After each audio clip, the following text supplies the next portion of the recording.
What if the foods that healed humanity for 1400 years were never lost? They were simply forgotten. Ibn Sina, the greatest Muslim physician in history, picked up a single fruit 1,000 years ago and prescribed it for the elderly mind, for memory, for the slowing brain. The largest Mediterranean diet trial in human history, published in the New England Journal of Medicine, has now caught up to him with a 95% confidence interval and 7,400 adults. The fruit Ibn Sina was holding is the food at number 1 in this video, and you will recognize it the moment you see it. There is another food in this list that the Prophet, peace be upon him, compared the believer who recites the Quran to, recorded in the most authentic hadith book on earth. There is a green leaf the companions ate every Friday after Jumu'ah prayer that modern bone aging research has only recently named. And there is a fruit so rich in pectin that Mediterranean grandmothers used it to set jam without any modern thickener.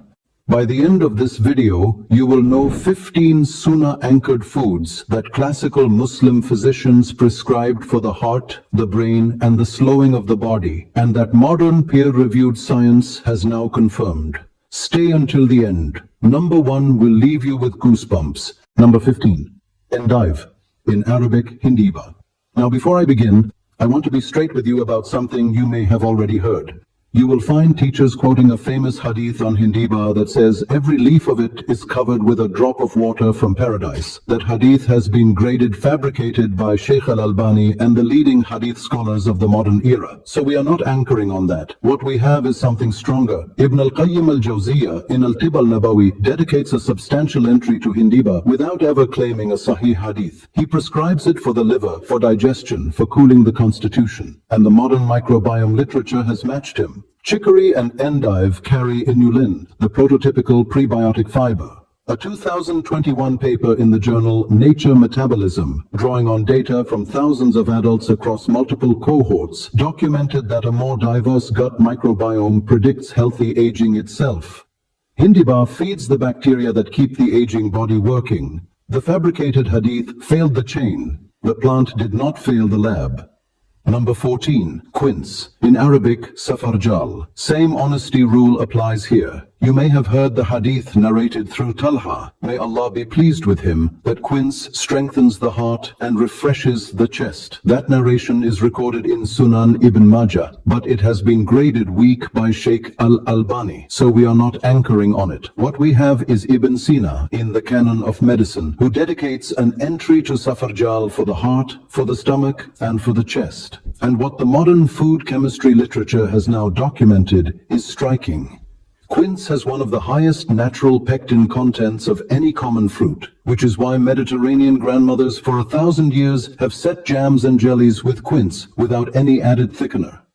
The pectin supports the gut barrier, which supports systemic inflammation, which is one of the foundational mechanisms of aging. Ibn Sina caught the medicine. The modern lab caught the mechanism. Number 13. Carob, in Arabic, karub. Carob has no direct authenticated hadith. What it has is Ibn al-Baytar, the great Andalusian physician of the 13th century, whose pharmacopoeia gives karub its own substantial entry for digestion and gentle nourishment. The carob tree has been a staple of the Levantine and Andalusian Muslim kitchen for 1,500 years. Modern wellness aisles now sell carob at premium prices as the natural alternative to chocolate. The Muslim Mediterranean has eaten it as a daily food since before there was a crusade, and the peer-reviewed literature has now identified 2 anti-aging mechanisms. Carob carries a natural sugar called dipinitol, which has documented insulin-sensitizing effects. Glycemic stability is one of the most robust longevity interventions in modern geroscience, and carob's soluble fiber, in a 2003 trial in the European Journal of Clinical Nutrition, reduced LDL cholesterol in adults with high cholesterol over 6 weeks.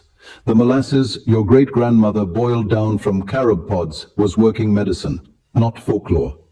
Number 12. Hibiscus, in Arabic, karkadeh.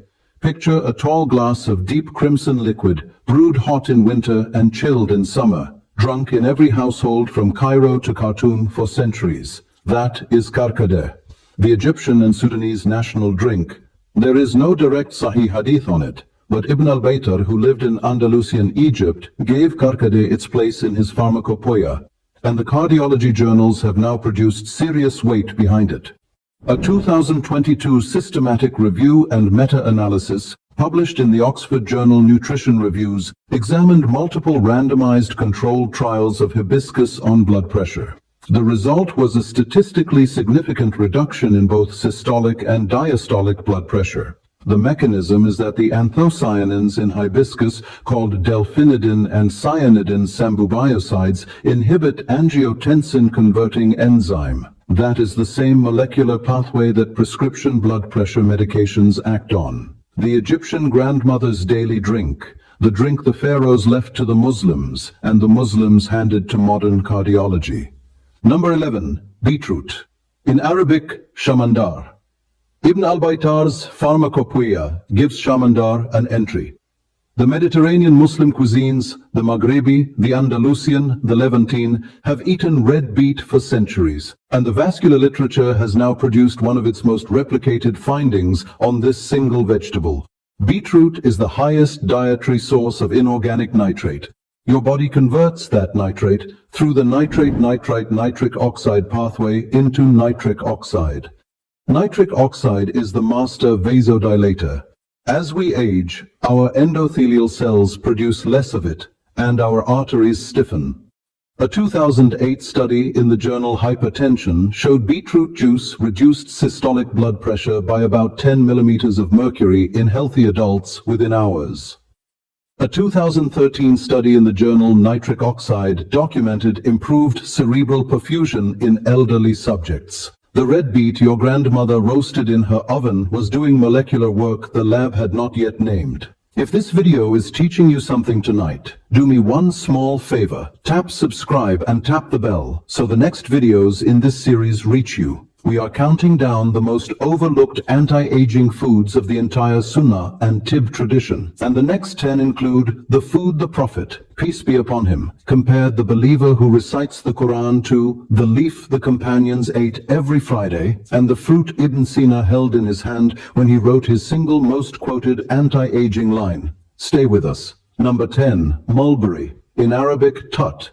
Across the Levant, across Anatolia, across Persia, the mulberry tree has stood beside Muslim village houses for over 1,000 years. Ibn Sina wrote about tut in the canon of medicine for cooling, for digestion, for the throat. And the mulberry has two anti-aging signals, depending on which part you use. The dark fruit carries one of the highest anthocyanin concentrations of any common berry. The white mulberry leaf carries a compound called 1-deoxynogeremycin, which is a documented alpha-glucosidase inhibitor. In plain language, the leaf tea blunts the post-meal glucose spike, which is one of the most validated anti-aging interventions in modern geroscience. A 2010 paper in Phytotherapy Research confirmed it. The dried mulberries your Persian or Uzbek grandmother kept in a small jar on the kitchen shelf are the same food modern diabetic support research is now studying. 1400 years of Muslim tradition, quietly confirmed. Number 9. Apple. In Arabic, tufa. You will not find a direct authenticated hadith on the apple. What you will find is Ibn al-Qayyim al-Jawziyah in Al-Tib al-Nabawi treating the apple carefully. He distinguishes the sweet apple from the sour apple, the cooling effect from the warming effect, the seasonal use from the daily use. The same Ibn al-Qayyim who would not invent a hadith was also unwilling to dismiss the food, and the population studies have matched him. Apples carry quercetin, the single most studied dietary flavonoid for cardiovascular and brain aging. A 2011 review in the journal Advances in Nutrition documented that apple consumption associates with reduced cardiovascular and all-cause mortality across multiple long-term cohorts. The simple proverb about an apple a day, it turns out, has more peer-reviewed support than almost any other traditional health adage, Ibn al-Qayyim's Tib tradition. The Advances in Nutrition Review, both pointing at the same humble fruit. Number 8. Chard. In Arabic, silk. Now this one is special, so listen closely. There is a Sahih narration from Sal ibn Sa'd, may Allah be pleased with him, recorded in Sahih Bukhari in the book of Friday prayer. He said that a woman of the companions used to take the roots of silk and cook them with grains of barley on Friday after Jumu'ah prayer, and the Prophet, peace be upon him, would eat from that meal. Silk is the Arabic name for Mediterranean chard, the same species that gives us beetroot, but cultivated for the leaves instead of the root. And the bone aging literature has now named what was on the companion's plate. Silk leaves carry betalains, the same antioxidant class as beetroot. They carry lutein and zeaxanthin, the eye-aging protective carotenoids. They carry vitamin K1, which a growing body of geriatric nutrition research links to bone density in aging. The leaf the companions ate after Friday prayer 1400 years ago carries the exact compounds geriatric medicine has only recently been able to name. The Friday meal of Medina. Validated. Number 7. Citron. In Arabic, utruj. Open your hadith book. The Prophet, peace be upon him, said the following, recorded in Sahih Bukhari, Hadith 5020, narrated by Abu Musa al-Ash'ari, may Allah be pleased with him. The believer who recites the Quran is like the utruj. Its fragrance is sweet. Its taste is sweet. The Prophet, peace be upon him, did not compare the believer to dates. He did not compare them to figs. He chose, of all the fruits of creation, the utruj, the citron, the ancestor of every modern citrus fruit on earth. And the food chemists have now identified what the Prophet, peace be upon him, was pointing at. Citron carries some of the highest concentrations of vitamin C of any natural food, plus a flavonoid called hesperidin that supports the small blood vessels that age first in the body. Vitamin C is the substrate for collagen synthesis. Without it, your skin loses elasticity, your joints stiffen, your arterial walls weaken. The Prophet, peace be upon him, named the fruit. The lab named the compound. Number 6. Pine nuts. In Arabic, snowbar. Hold a single pine nut between two fingers. Pale ivory, smaller than a fingernail, gathered by hand from the cones of stone pines that stand on Anatolian hillsides for 200 years. Ibn al-Baytar's Andalusian Pharmacopoeia gives snowbar its entry. The Levantine, Anatolian, and Persian Muslim cuisines have built their pastries, their kibbeh, their kunafa, their stuffed grape leaves around pine nuts for over 1,000 years. And the nutrient profile maps cleanly to aging. Pine nuts carry vitamin E at one of the highest concentrations among tree nuts. Vitamin E deficiency accelerates skin and neurological aging. They carry vitamin K1 for bone density. They carry manganese, the cofactor for the master antioxidant enzyme called superoxide dismutase. The wellness aisle now sells pine nuts at $50 a pound. The Muslim Mediterranean has eaten them as a daily staple since before there was a wellness aisle. Number 5. Sesame seeds, the whole seed form. In Arabic, samsum. A note before I begin. We are talking about the whole sesame seed here, not sesame oil, which is its own separate item in the apothecary lane. Ibn Sina, in the Canon of Medicine, prescribes samsum for the skin, for the hair, for the lipid profile. And the human trial evidence has caught up to two distinct mechanisms. Sesamin and sesamol, the lignans in whole sesame, were shown in a 2006 trial in the Journal of Nutrition to reduce LDL cholesterol and to improve vitamin E bioavailability in human subjects. Lipid profile and antioxidant support, the same two markers that track cardiovascular aging the most directly. The sesame seeds on top of the breakfast bread, in the tahini paste, in the hummus, in the halwa at the end of the meal, are not garnish. They are working medicine the Muslim Mediterranean has eaten every day for 1500 years. Number 4. Pistachios. In Arabic, fustuk al-halabi, the Aleppo pistachio. The species itself carries the name of the Muslim city.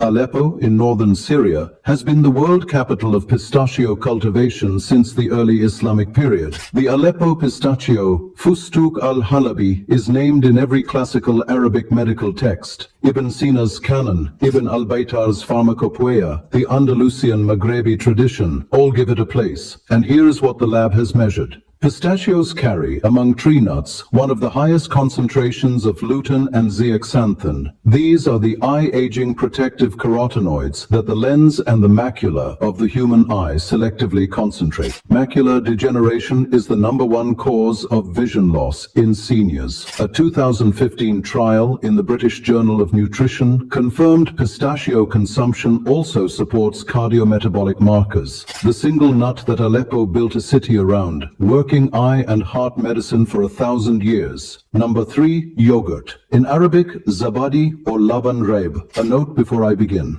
We covered milk in the previous video on Quranic drinks. Yogurt is a distinct food in classical tib. Ibn al-Qayyim al-Jawziyah specifically distinguishes fresh milk from laban raib, the curdled fermented form, treating them as separate items. He notes that laban raib is cooling, easier to digest for the elderly, and supportive of weak constitutions. And here is what the last 5 years of microbiome and cardiovascular research have produced. Yogurt's live probiotic bacteria support the gut microbiome diversity that Nature Metabolism in 2021 showed predicts healthy aging across data from thousands of adults. And the bacterial fermentation produces vitamin K2, which the Rotterdam study in the journal Atherosclerosis in 2009 linked to reduced arterial calcification. That is one of the foundational mechanisms of cardiovascular aging. The fermented milk the Bedouin Arabs carried in their goatskin pouches across the desert is working anti-aging medicine modern science is still mapping. Number 2, almonds. In Arabic, laws. There is no direct Sahih hadith on almonds, but Ibn Sina dedicates an extensive entry in the canon of medicine to laws, distinguishing the sweet from the bitter, the mizaj profile, the applications for the chest, the brain, the digestion, and here is one of the most important findings in nutritional cardiology of the last 2 decades. The pre-dimed trial, conducted in Spain on 7,447 adults at high cardiovascular risk, randomized them to either a Mediterranean diet supplemented with tree nuts, meaning 15 grams of walnuts, 7.5 grams of almonds, and 7.5 grams of hazelnuts per day, or to a Mediterranean diet supplemented with extra virgin olive oil, or to a controlled low-fat diet. Now, I need to be straight with you on something. The original pre-dimed paper, published in the New England Journal of Medicine in 2013, was retracted in 2018 because of a procedural error in the randomization for a portion of the participants. The same journal republished the corrected analysis the same year with the proper statistical adjustments, and the corrected findings stood. Mediterranean diet plus tree nuts, including almonds, reduced major cardiovascular events by approximately 28% compared to the control diet. The retraction strengthened the analysis. The almond your grandmother handed you with the morning tea was doing work the New England Journal of Medicine has now twice published on. Number 1, the food at number 1. Walnuts. In Arabic, jaws. Ibn Sina, in the canon of medicine, more than 1,000 years ago, prescribed a single fruit for memory, for cognition, for the elderly mind that was beginning to dim. He gave it its own substantial entry, drew the careful mizaj classification the canon is famous for, and recommended it specifically for the aging brain. The fruit he was holding was the walnut. Now crack one open in your hand. The 2 halves of the kernel emerge, wrinkled, joined at the midline, mirroring the 2 hemispheres of the human cerebrum with a resemblance no careful tib scholar after Ibn Sina ever failed to notice. The visual sign is in creation, the medicine Ibn Sina found in the body, and the New England Journal of Medicine this decade has matched him with a randomized controlled trial. The walnut is the highest tree nut source of plant-based omega-3, the alpha-linolenic acid that is foundational to anti-inflammatory cellular signaling and to the brain's structural lipids. The polyphenols in the skin of the walnut, the thin papery layer the cookbooks tell you to scrape away, are among the highest of any common food. The walnut is one of the very few dietary sources of meaningful melatonin, which declines sharply with age and is implicated in sleep, immune, and cellular renewal. And the headline finding, the same pre-dimed corrected republication in the New England Journal of Medicine in 2018. The tree nut arm of that trial was anchored on 15 grams of walnuts per day across 7,447 adults at high cardiovascular risk in Spain. Mediterranean diet plus walnuts and tree nuts reduced major cardiovascular events by approximately 28% compared to the control diet. A 2020 sub-analysis from the WAHA trial, published in the American Journal of Clinical Nutrition, looked specifically at walnut intake and cognitive function in elderly participants. The walnut eaters preserved their cognitive function better over follow-up. Ibn Sina, 1,000 years ago, prescribed it for the aging brain. The New England Journal of Medicine and the American Journal of Clinical Nutrition this decade, with 7,000 adults and randomized trials, said the same thing. The means is the food. The wisdom is from Allah. The walnut, the brain in your hand. The number one sunnah-anchored anti-aging food in this video, and the one your Muslim grandmother quietly handed your father before he sat down to memorize Quran, Jaws. For 1,400 years, the anti-aging foods of the Sunnah and the classical Tib tradition have been passed from the Prophet, peace be upon him, to his companions, to Ibn Sina, to Ibn al-Qayyim, to Ibn al-Baytar, to your grandmother's kitchen. Now modern peer-reviewed science is catching up to what careful Muslim physicians observed 1,000 years ago. The cures Allah has placed in His creation are not miracles, and they do not replace your doctor's care. They are the means He has given through the Sunnah, and they are blessings. May Allah grant you and your family complete shifa. If this video benefited you tonight, the next one on this channel counts down 15 Sunnah foods specifically for the heart. The Quranic anchored cardiovascular foods that classical Tib scholars catalogued and that modern cardiology has now confirmed. Watch it next and subscribe to Sunnah Garden so the next food, the next leaf, the next seed finds you when it is ready. Assalamu alaikum wa rahmatullah.